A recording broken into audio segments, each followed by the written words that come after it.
Boss, अगर आपको थोड़ी समस्या हो रही हो, मैं गाड़ी साइड लगा, आप चालान कर दो, लेकिन मैं जाना ज़रूरी है क्योंकि मेरी मदर हॉस्पिटल में एडमिट है इस समय। बस पर उन्होंने एक ना सुनी, उन्होंने तुरंत गाड़ी पे 2 लाठी चला दी, जिससे मेरी गाड़ी का कांच टूट गया। किसी का नुकसान तो नहीं कर सकते ना वीआईपी मूवमेंट के नाम पे। मेरी माँ अस्पताल में भर्ती है, प्लीज मुझे अस्पताल जाने दीजिए। वीआईपी मूवमेंट है तो गाड़ी साइड में लगा लूंगा, चाहे तो चालान कर दो, पैदल चला जाऊंगा, लेकिन बस जाने दो। इतना कहने पर आरोप है कि सिपाही ने डंडा उठाया और गाड़ी में तोड़फोड़ कर डाली, गाड़ी के शीशे तोड़ दिए, जिसके बाद यूपी पुलिस एक बार फिर सवालों के घेरे में खड़ी नजर आ रही है। नमस्कार, पॉइंट ब्लैंक देख रहे हैं आप और आपके साथ मैं हूं शिवानी गोस्वामी। आए दिन ऐसी खबरें सामने आती हैं जिसमें वीआईपी मूवमेंट के जरिए आम लोगों को परेशानी की खबरें सामने आती हैं। अब ऐसा ही मामला एक कानपुर से भी सामने आया। आरोप है कि कानपुर में रोहित खन्ना नाम का एक व्यक्ति, जिसकी मां अस्पताल में भर्ती है। अब 10 अप्रैल को केशव प्रसाद मौर्य डिप्टी सीएम कानपुर पहुंचे किसी वीआईपी मूवमेंट में। अब आरोप है कि वीआईपी मूवमेंट चल रहा था, जिसकी वजह से रोड डाइवर्जन किया गया, रास्ते का डाइवर्जन किया गया। तो रोहित खन्ना जो पीड़ित हैं, उन्हें अस्पताल जाने से रोक दिया गया। अब कहा जा रहा है कि पीड़ित ने कहा पुलिस वालों से कि चाहे तो गाड़ी साइड में लगाने दो, मैं पैदल चला जाऊंगा, लेकिन बस मुझे जाने दो, मेरी मां अस्पताल में भर्ती है।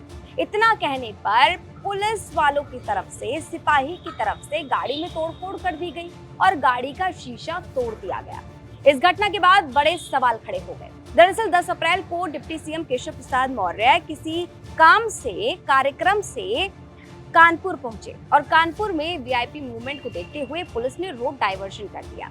अब इसी को लेकर परेशानी हुई पीड़ित रोहित खन्ना को। बड़े सवाल खड़े हुए पुलिस प्रशासन पर। अब इस मामले पर पुलिस की तरफ से क्या कहा गया, ये हम आपको बताएंगे। सवाल क्या खड़े हुए, ये भी हम सवाल पूछेंगे, लेकिन पहले जरा सुनिए कि पीड़ित रोहित खन्ना का क्या कुछ कहना है। अभी ऑफिस से हॉस्पिटल जा रहा था, मेरी मदर हॉस्पिटल में एडमिट है, तो उसके लिए मैं अपने घर के रास्ते पे था जहाँ पे पुलिस वालों ने ट्रैफिक डाइवर्ट किया हुआ था। पुलिस वाले ने बोला कि गाड़ी साइड लगाओ, गाड़ी आगे नहीं जाएगी। मैंने बोला भैया मेरे को गाड़ी साइड लगाने दो, मैं यहाँ से पैदल चला जाऊँगा। उस पर उसने बोला, उसको लगा मैं जा रहा था, लेकिन उसने मेरी गाड़ी पे उसी समय 2 लाठी चलाई, गाली गलौज करने लगा। फिर उसके बाद उसने बोला जो करना कर लो। उसके बाद वो उसकी मैंने फ़ोटो ली, उन्होंने बोला कुछ नहीं होने वाला इस मामले में। फिर कार का शीशा तोड़ा है उन्होंने, मेरी साइड पे 2 लाठी चलाई थी, कार का शीशा तोड़ा है, जिसके मैं अभी आपको फ़ोटो दिखा सकता हूँ। क्या कहा आपने, चालान कर दो आपने? मैंने उनसे बोला भी था कि बॉस, अगर आपको थोड़ी समस्या हो रही हो, मैं गाड़ी साइड लगा, आप चालान कर दो, लेकिन मैं जाना ज़रूरी है क्योंकि मेरी मदर हॉस्पिटल में एडमिट है इस समय।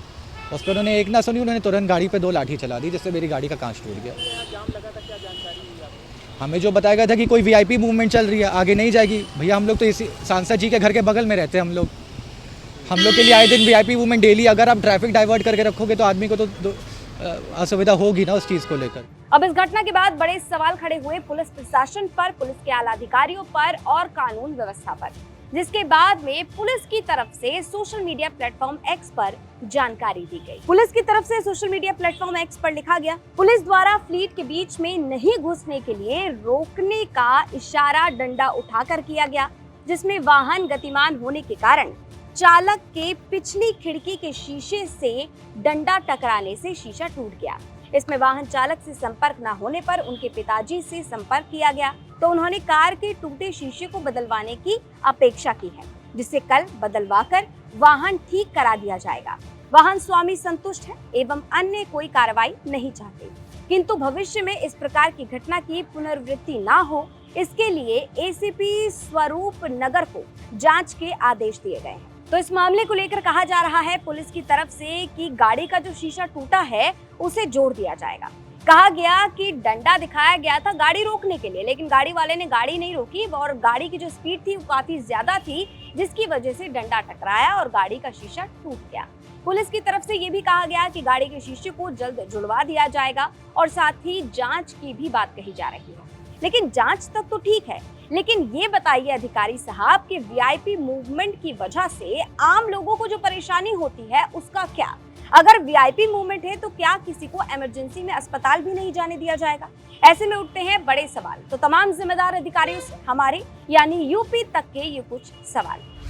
पहला सवाल, वीआईपी मूवमेंट से लोगों को हो रही परेशानी का जिम्मेदार कौन है? वीआईपी मूवमेंट में क्या अस्पताल तक जाने भी नहीं दिया जाएगा? तीसरा सवाल, कब तक इस जांच को पूरा किया जाएगा? चौथा सवाल, लापरवाही करने वाले पुलिस वालों पर क्या एक्शन लिया जाएगा? तो तमाम जिम्मेदार अधिकारी साहब सामने आइए और इन सवालों का जवाब दीजिए। पॉइंट ब्लैंक लगातार आपकी खबरों को लेकर आता है और लगातार आपके सवालों को उठाता है।